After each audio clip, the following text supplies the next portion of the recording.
All right, here we go. Super Bowl 55 instant reaction show to the lines and totals and all the bets that we want to make for the Kansas City Chiefs, being hosted by Tom Brady and the Tampa Bay Buccaneers. I got Sean Corner. I got Chris Raybon. I got Stuckey. I got Matthew Friedman. I'm Chad Millman. We're going to go through all that. There's already massive news in Super Bowl 55 to talk about. Number one, Darren Ravel already reporting that the ticket prices for Super Bowl 55 are already the highest in Super Bowl history. 50-yard line seats, 13 rows up, going for $24,000. Check it out on actionnetwork.com. Obviously, very limited supply available for that. Also, the Chiefs are 3.5-point favorites. The total is 57.5. That 57.5 is a new record for totals, beating the total of 57 by the Pats and the Falcons from a few years ago. Stuckey, I know you have a very vivid memory of that game, but let's go quickly around the horn. I want to talk about each one of you, your first instinct, your first take, your instant reaction on the Chiefs at 3.5 before we get to the total. Friedman, go. Sorry, I was muted. I was doing research. I wasn't I'm never the first guy. I'm not the leadoff batter. What is this? 3.5. I like the Chiefs here. Looking back at what happened in Week 12 when the Chiefs were on the road, playing in Tampa Bay as they will be this week, they won by only 3 points, but they dominated for most of the game. They jumped out to a 17-0 lead. Even at the start of the fourth quarter, they were still ahead by 17 points, 27-10. Mahomes was perfection in that game. 462 yards passing, 3 touchdowns. Brady, he had 345 yards passing, 3 touchdowns. That looks good, but he had the 2 interceptions. From start to finish, this felt like a game in which the Chiefs were clearly the better team. And then we know Andy Reid, coming off of the bye, is a guy who can really cook up a lot of things to do with his offense and give opposing defenses things that they haven't seen before. This Chiefs team is going to be healthier with Mitchell Schwartz returning, with Sammy Watkins presumably returning. I don't want to say, hey, bet this up to 6 because that just feels ridiculous. But 3.5 at this point does feel a little bit too low. But I imagine that it does also move towards the Buccaneers from here. So I don't know if people should go out, rush to bet it right away. All right, Corner, give me your take, your instant take, and where you had this line projected. Yeah, I agree with Freeman's analysis of the the Week 12 matchup. I had the Buccaneers plus 3.5 that week, and the whole game I thought I lost that bet. So the fact that they only lost by 3 is a bit deceiving. They were out handled that game for sure. It hurt betting against KC tonight. That was not pretty. And I said that KC is going to be near full strength heading into the Super Bowl. As Freeman mentioned, Mitchell Schwartz should be back, Sammy Watkins as well. But it looks like Eric Fisher did suffer an Achilles injury, so it could be a wash when it comes to Schwartz returning. That's going to suck going up against this Bucs defensive front. So, I have the Bucs at plus 2.5 here. So I'm loving the plus 3.5. I think getting that key number is huge here. It does look like the early action is on KC. I thought this line might drop to 3, but maybe it's going to stick at 3.5. This is the type of game where a lot of public action can shift the line. So I'm standing pat for now, but I think I will pull the trigger at plus 3.5 at some point. This game's interesting because Football Outsiders has a variance metric that grades how consistent teams are. The Chiefs are ranked second. They're one of the most consistent teams. We know what we're going to get with them. And the Bucs rank dead last. They're the least consistent team. They're all over the map sometimes. They're very aggressive, boom, bust type of team. So I actually might take them money line because of that. But yeah, it's going to be a great matchup. I love getting Tom Brady here, getting points, technically at home. I'm not really factoring in home field advantage, but it is interesting that the Bucs will be the first home team in the Super Bowl. But I love getting the points with Brady here. Raybon, I'm going to you, and then Stuckey, I want to go to you, and then I'm coming with the next question to you again. Raybon, give me your instant reaction here. Yeah, I also have the Chiefs favored by 2.5. So I do like the 3.5. It's not a huge value, but if you're going to absolutely bet the Super Bowl, you might as well lock it in on the other side of a key number. So I do like Tampa Bay here. If you look at their season, they've lost by more than 3 points 2 times, both to New Orleans. That's the only 2 teams that beat them. Even KC, they beat them by 3. I'm not buying like Kansas City's just perfectly fine after this. They did play a good game. Buffalo, I thought, made some mistakes, had some coaching errors, was a little too conservative on 4th down on a number of occasions. But looking at Kansas City, they're dead last in red zone defense this year. They did hold Buffalo out of the end zone on 3 of their 5 red zone trips. I think Buffalo should have gone for it on 4th down a couple of those times. So, I think that Tom Brady in this game, and Tom Brady's not taking these explosive Josh Allen sacks. Like every time Josh Allen gets sacked, it's like a 36-yard loss. So once you factor that in, I think this should be a close game. I wouldn't say it's a coin flip game, but it's very close to it. And so I think you take the points here at Tampa Bay. All right. So far we got corner likes Tampa Bay plus 3.5 because he's got it projected at 2.5. Raybon likes Tampa Bay plus 3.5 because he's got it at 2.5. Friedman, as usual, probably likes Kansas City in this spot, is wondering why it's not even higher. He's actually going to wait because he thinks the money's going to come in on Tampa Bay from people like Raybon and Friedman. So he's going to end up being on Kansas City. Stuckey, are you going to pile on with Friedman with corner and Raybon, or are you going to go with Friedman? I still have work to do on this game, just breaking down matchups, seeing like, all right, is Vita Vea going to play? What's with Fisher? So there's some questions I looked at my numbers about a half hour ago. I make this 357.5. So I doubt I'll have a play. I currently have home field for the Packers for the Bucs at 0.25 is what I'm giving them. Like, yes, they're at home, but there's going to be fans, but it's going to be all corporate. And you have 2 weeks in between this game. Plus, Tampa Bay already played there. So, like, there's Kansas City already played there earlier this year. There's a familiarity. So, I have that 0.25. Maybe I make it half point. Maybe I make it nothing. Regardless, I don't think I'll be able to find an edge. So I'll be working on props. Hopefully, the Bucs don't just run it into a wall on 1st down all game, and they don't kick field goals. If you're going to try to beat this Chiefs team, you have to keep up with them. You have to be aggressive on 4th down. I was really disappointed in the Bills all game. I hope that the Bucs are way more aggressive all game, but I make it 357.5. I doubt I'll have a play on the side or total. All right, so Stuck, when you and Raybon did the Action Network NFL podcast this week, you talked a lot about Steve Spagnuolo and his scheme and what was different this year versus last year. And you guys both talked about like the only way he's going to win this game is if they do something entirely different than what they've done all year on defense. The Chiefs have been a team that hasn't covered the entire year. Raybon, you wrote a story 2 weeks ago on actionnetwork.com about the Chiefs and their scheme. Like, tell me, what did they do so well? And is it repeatable? Stuckey, you go first. Is it repeatable against the Bucs? Yeah, I think, if you look at the talent on the Chiefs defense, you are saying this defense is pretty terrible. So how are they getting results? How do they hold down receivers week in and week out? It's a lot of scheme. And Spagnuolo, he's not a predictable defensive coordinator. He has 2 weeks to kind of prepare for this game. He's going to come out with some exotic looks that Tampa hasn't seen. I'm assuming that he's going to blitz at time. He's going to mix up the looks. It's a very multiple defense.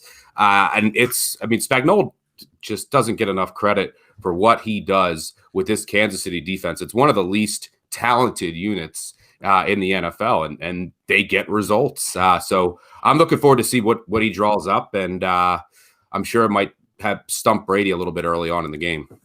Raybon, tell me what you saw in Kansas City that either in the defensive side that either impressed you or you felt was masking even bigger deficiencies. Well, I've always been a big fan of Steve Spagnuolo. I pretty much anytime I bet the Chiefs, I write about him. And, I didn't think he was going to have as much success as he had in this because he hadn't been over the second half of the year. The Chiefs dropped from 6th in pass defense DVOA in the first half to 29th. But I think what you saw here was, last week against Kansas City, against Cleveland, they really were concerned with defending the slot receiver Jarvis Landry. This time they played back a little more. They gave up the underneath route to Beasley a little bit more, and they made sure to take away Stephon Diggs. And that worked out really well. And Kansas City has been good at taking balls, kind of funneling action away from wide receivers, funneling it into the middle of the field when they want to. I believe they've been top 2 in least yards allowed to wide receivers for each of the past 2 seasons. So they can match up with the Bucs very well. I think, because these two teams have played already, because, both teams now have a couple of games of playoff film on each other. I just think this is going to be a very tight game between two excellent quarterbacks, two excellent coaches, excellent schemes on both. Todd Bowles did a great job. Can we even talk about how the Bucs managed to hold down the Packers despite Brady throwing 3 picks in like 7 attempts at one point? I mean, you have just it's just going to be a tight game. I think schematically, I don't think there's going to be huge edges one way or the other. So let me ask you this, Evan. There was a comment. Evan Abrams, our producer, is tracking all this. There was a comment a while ago. I don't know if you can backtrack, but there was one that talked about, why are we talking about this so early? Why aren't we waiting? We're going to have more information, all that kind of stuff. Why do we do it like this? Corner, Friedman, Stuckey, Raybon. Corner, let's start with you.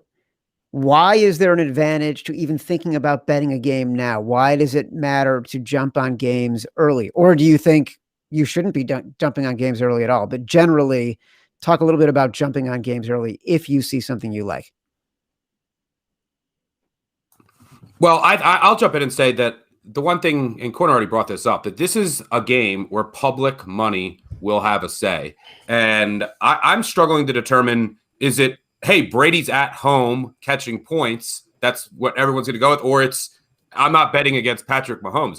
That struggle between, your casual recreational bettor everyone bets this game. I don't know which side where that's going to go. Maybe it's just split and it doesn't really have a big impact on the line. That's something I'm curious to watch. I don't personally see any advantage to betting anything early here because I don't have a big edge. I also don't know where the line is going to go. I don't have a feel on kind of that public say.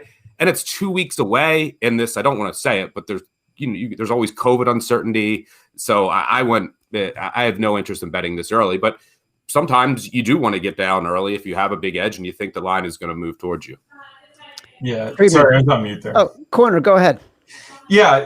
Stuckey's right. And it's really just getting ahead of the market. It's, locking in key numbers, anticipating, potential injuries. Like Stuckey said, there's a lot more uncertainty this year. So there is a point to be made of just waiting. But last weekend, the Green Bay Tampa Bay line opened at 51, I think it was, which is a key number. So if you like the over, it was important to get on that early on because it closed at 53. So it's just getting ahead of the market is why we're kind of breaking it down right now. Friedman, anything to add there? Yeah, I mean, to Stuckey's point, this is a really interesting game where with Mahomes on one side and Brady on another, you really don't know which side the public is going to gravitate to. I think it might end up being the Brady side of it, where Brady at home, Brady with all the Super Bowls he's played in, just the narrative there. And I don't know. I think the public is going to go more towards the Buccaneers, which is why I like the Chiefs, but am waiting to bet them. But maybe I'm wrong. But I think at a minimum, it's always worth having an eye on what the market is doing early. As Sean said, if you like a side and you are at a point where you can beat a key number, that is why you bet early in the week. All right. So Kansas City right now, 3.5. The total is 57.5. It is the highest total in Super Bowl history. The previous high was 57. Patriots, Falcons. Your first instinct right now, 57.5, feels crazy, crazy high to me. Raybon, give me your take. I mean, I have it projected at 57.5, so I can't say that, there's value one way or the other. And, just to go back to the earlier point, why do we discuss this early? Why do we bet this early? Because we do have projections for every game and we can update them in real time. And if there is an edge in those projections and the market's going to go in a different way, then we're going to bet them. I mean, just look at these games this past weekend. You had the Packers and Bucs at one point. Bucs were +4. They closed at +3. You had the total, I think it got as low as 50.5. It closed at like 53. So, you're not going to get them all right. Somebody said, hey, well, you guys said jump on the Bills last week. Yeah. And we were wrong about that. You're not going to win all of your bets, but that's the reason we do it is because if you look at the opening line and the closing line, it's not always the same. And so if you're on the right side of it, you will get value. But as far as the total, if I had a just gun to my head, I mean, I would say over. You got Brady and Mahomes, but this is exactly where I have it. Stucky, you had a great stat on the Action Network NFL podcast this past week about the past 50 Super Bowls and conference championship games and how they played to the totals from the first quarter and then through the rest of the game. Explain to people what you had. Yeah, Uncle Luke, by the way, asked, did the Pats-Falcons game go over? Unfortunately, yes, it did, and the Falcons didn't cover because it went to overtime. So that game did end up going over. That was the 28-3 blown lead. But yeah, if you go back, it's only a sample size of 50 games, about 50 games, so there could be noise, but I see the logic to it. If you go back the last 15 years, you look at all conference championships and Super Bowls, the first quarter scoring is about 1.5 lower than what it is in all their games over that time. Meanwhile, the second quarter, third quarter, and fourth quarter all average about 2 points more. Usually have better offenses late in the year. Why is that? Maybe some noise there, but you see a lot of times these teams come out. You have a game plan. These are huge games. You'll change up your defense. You'll bring new wrinkles in. And on the other side, sometimes you have quarterbacks who don't want to make an early mistake. Maybe that's not really the case here. Mahomes, Brady have been there. But offenses a lot of times can come out a little just conservative and try and see what the other defense is doing. Let's get a read for what they're running. And then, all right, things will open up. You saw it today. I was one play late in getting in on the live over in the Packers-Bucs. They scored that touchdown on a third down. If there was a punt there, I was going to go under 48 and I was going to hit the over, and they scored a touchdown and then it was gone. And you saw it was only 7 points the first quarter, and then it was at 60 and it never came back down. So a lot of times you can see these games start slow very early, and then you can get in on a live over, which I might do here. And because I make it 57.5, and then the scoring will just pick up the rest of the way through. All right. Raybon's got a 57.5. Stuck's got a 57.5. Corner, where do you have this total projected? I'm at 57.5 as well. And so if you like the under, you got to take it immediately because 57 is a key number. 58, 59, those are dead numbers. I'm not going to wait for it to go up and bet the under. If you like the under, bet it now. And it's already down to 57 in some places. So it looks like the early action is on the under. And, typically Super Bowl, you're going to get a lot of public money on the over. But this matchup, like you said, the number's so high that maybe it is going to get bet down to like 56.5 or 56. So if you can still get 57.5 and you like the under, bet it. Corner, we do have a question. Someone asked if we were getting your prop spreadsheet this year. It was very profitable for them. Yeah, I'll be doing it for every player. That drop down list where you get to pick any yardage and get the percentage, I'll be doing that again. That's my favorite thing. When we do that on Convince Me and you're giving me the percentages that a player is going to go over or under each yardage thing, I just love that thing. Those are great. Those are great stats. Friedman, where did you have this total lined at? 55.5, but it scares me. Like betting the under on these two teams together, it really scares me. So even though that's where I have it, I honestly don't think I'm going to bet it. I say that now, and by the time the Super Bowl comes around, I would have bet it, but I feel very uncertain at that. How are you so far off from what the other three guys have? You have Kansas City favored in a considerable amount more, I think, than the 2.5 that these guys do. You're 2 points off of their total. What are you seeing that these guys aren't seeing? Well, Chad, I'm a moron. This is the first thing, and we all know this. It's like I do not have a super scientific process in terms of what I'm doing. But I think part of it might be kind of different splits that I'm using in terms of like the samples that I'm taking from. But honestly, like I do think that 3.5 is pretty close to being the number. So these guys have said they have it around 2.5. I have it around 3.5 or 4. But I'm just leaning more towards Mahomes at this point than Brady. Like, I don't think Brady has actually looked all that good. And I do think that this Buccaneers defense has looked pretty exploitable versus the pass. And I can imagine Mahomes just going at that defense because I don't see why they would run the ball. So in things that are a little more subjective, I'm skewing more towards the Chiefs. And then with the total, I don't know. I can't really say why it is that I'm off from where these guys are, or really off from where the market is. But I don't know. I honestly wouldn't be surprised. As Sean said, the number is already moving down. I wouldn't be surprised if it does move a little bit closer to where I am, and like maybe settles between where I am and where these guys are.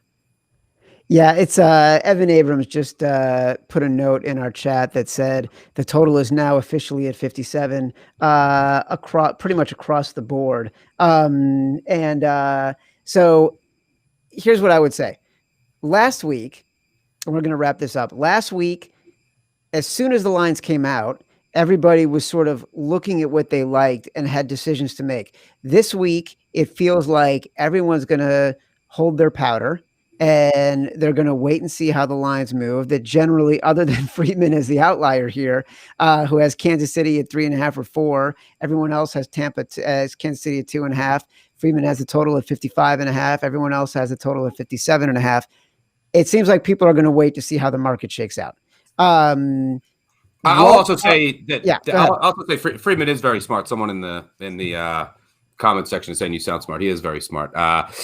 But I'll say one thing. You saw how important 57.5 is hard to get over. That's a hard, even though I make it that. I mean, if one thing goes wrong, you have a driver, you throw a red zone pick, there's a fumble, you have to have a lot go right. We saw how much coaching mattered today with some of these decisions. I actually don't really trust the Bucs staff that much, but I trust Brady. The play of the game was the Bucs were punting it at the end of the first half. They were actually going to punt it. And Brady said, no, we're going to go for it, and came in and they scored a touchdown on the final play of the half. So I think that there might be some times where Arians might be like, let's kick a field goal here. And Brady's going to be like, no, we're going for it. And that could be the difference in getting the over and covering. So I think Brady's experience and kind of pull on that field is something that's huge for the Bucs. Listen, right now, I agree with you, Stuck, and there is a huge difference. Like Arians just feels like a gunslinger who feels like he gets credit for being a great coach because he loves to take shots, and sometimes the shots work out, and he happens to have a great player right now who can help him make the right shots. Andy Reid is in a coaching class by himself. Part of me wants the Chiefs to win this game, and I'm pretty agnostic. I have sort of good feelings about everybody. There isn't hatred for anything that's happening in this game, just because I want Andy Reid to win as many Super Bowls as possible so he can be perceived as a better coach than Bill Belichick. Because truly, I do believe that to be the case, and he's just had some bad luck. Any arguments with that before we sign off? I don't think there's really any argument with that. Although I would say Bruce Arians, I do love Bruce Arians, and it would be fun to see him win the Super Bowl as a head coach. Tom Brady's here. Bill ain't. Brady here. Bill ain't. That's so true, by the way.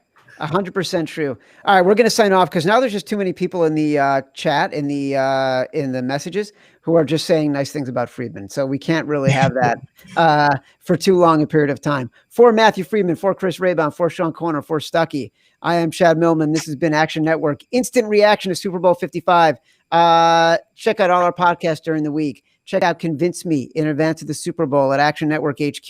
Go download the free Action Network app. Thanks for watching, folks.